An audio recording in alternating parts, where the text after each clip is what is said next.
Many things going on, but I especially want to make sure we honor women in this month of March. I like the new phrase that I've heard recently.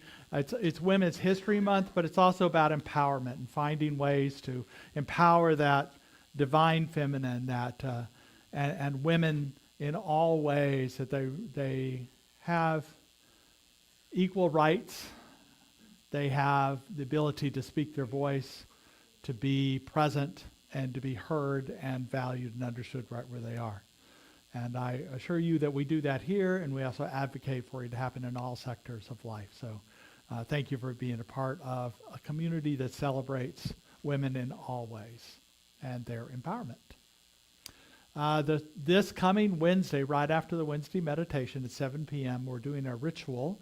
Practitioner Virginia and I are doing a ritual for the spring equinox. And it's going to be something different. Even if you've come to the other rituals, we're doing something new about the metaphor of birth, and we're going to do a hands-on exercise that you will, I think, find very powerful. And so please come join us at 7 p.m. We'll have the regular Wednesday meditation at 6, and then the celebration of the equinox starts at 7. And then the following Saturday, we have our sound healing that's coming up. We really would like this filled up. Right now, we're about half full, I would say, so there's plenty of room. But this is the last Sunday to sign up. It's this coming Saturday. And there's QR codes at the welcome table out there, or you can use the one here. And what comes up here is you don't even have to register. It's just a QR code to pay for it. It's $40, so just pay for it. It'll be $45 at the door, so there's a pre-event discount. And Patricia Everett is a healer in all ways. She uses the sound to create quantum shifts in our body. And whether you're dealing with health challenges or just being a spiritual being, it will shift you in ways that are quite profound. So really encourage you to be a part of that. And then we just move right into into May, that I'm ahead of myself a little bit here. Let's go here. Let's go this. So in April, we have the Metaphysical Communion, which is a special ritual that's non-traditional in terms of not the Christian meaning of communion, but the original in Jewish communities, what they used, the sharing, the breaking of bread and sharing of the wine. We'll be using grape juice. But it's a deeply spiritual event, and I encourage you to be a part of that. No cost to that. And then Sunday, the 20th of April, is our Easter service, extra music, extra fun, celebration, and rejuvenation. We actually have Nariana Janet will be there, but we also have somebody named Jessie Powers, and I'll be playing her music closer to the time. She's really so the combination of those three musicians are just going to blow you out of the water. So I hope you're able to make it to our Easter service. And then May 3rd, going back now, is our Sip and Savor. What's exciting is we'll have the information out that you can hand out to people, the flyers for it. We are now accepting donations for our auctions. We're accepting sponsors from businesses or institutions, that when you are sponsors, you have your logo put in the program for the day. It's just going to be an exciting day. And so we have our pictures of our Compassion Heart Award winners there, Tony McIntosh, Kent Gardella, Dr. Pete Shaw, and the Lifetime Achievement at Community Projects, the thrift store volunteers. And I was in there yesterday. I was donating stuff and looking around and ran into a couple of people. And it's a fun place. It's a community place, so we're so happy to honor them and honor that day. So we're looking forward to that day. And now we're going to begin a sacred part of our service with, I understand, some special music. We're doing some oming here, and followed by Shauna Marshall offering prayer and her reflection.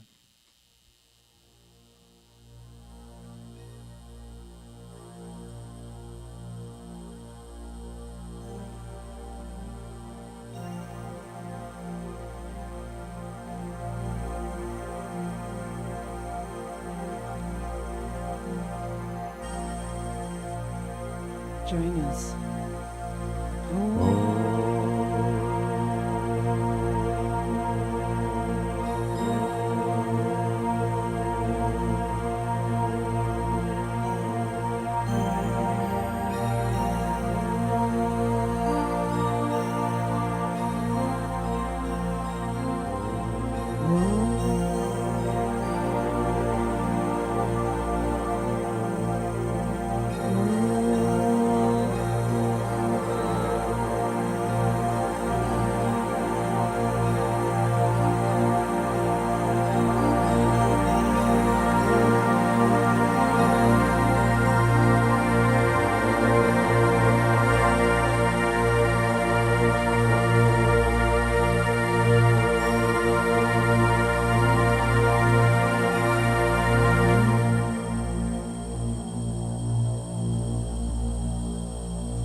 Take a deep, deep breath in.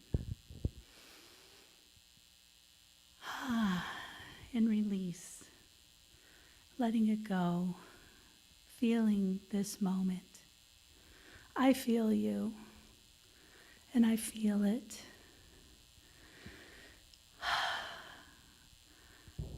Sometimes it feels like we're all really going through something right now. But I do know that we are all going through it together, and we will all get through it together.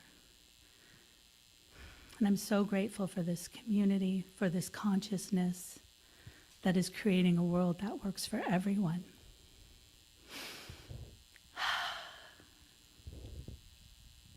It's so nice to just sit and relax in this energy. But today I have a really interesting take on the value of losing it. Because lately, I've been losing it a little bit, losing my cool.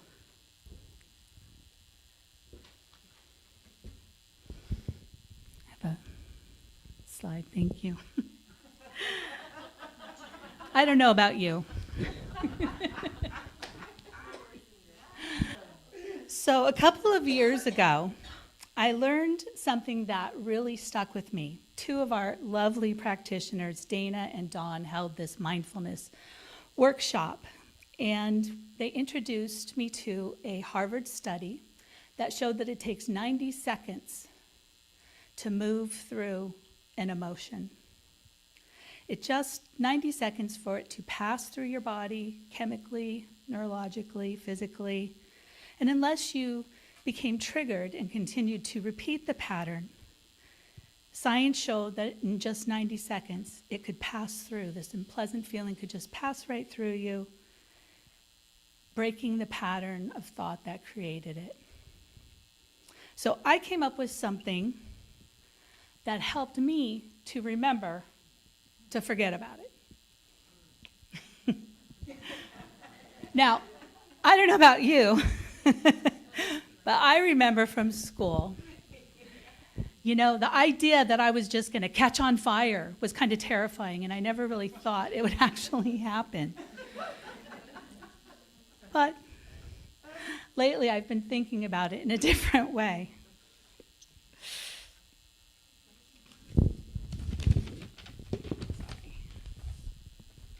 I had to make the print really big so I wouldn't have to use the glasses.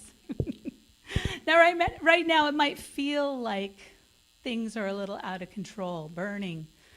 The things that seemed unshakable and stable to me, especially growing up, things that were permanent, don't feel so permanent and unshakable today.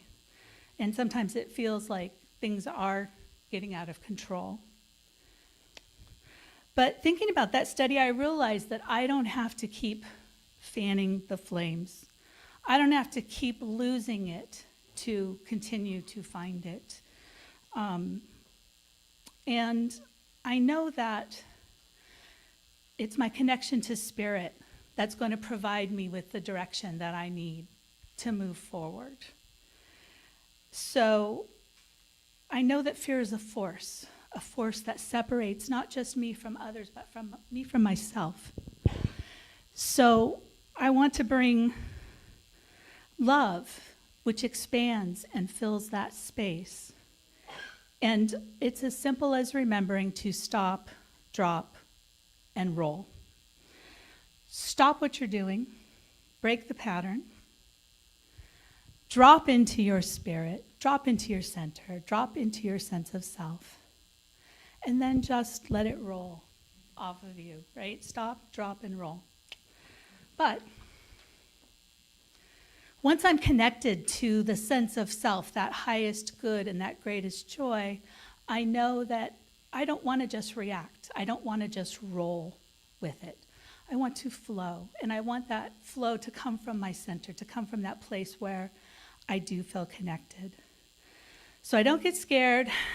I don't get mad, mostly. I get calm, cool, and collected.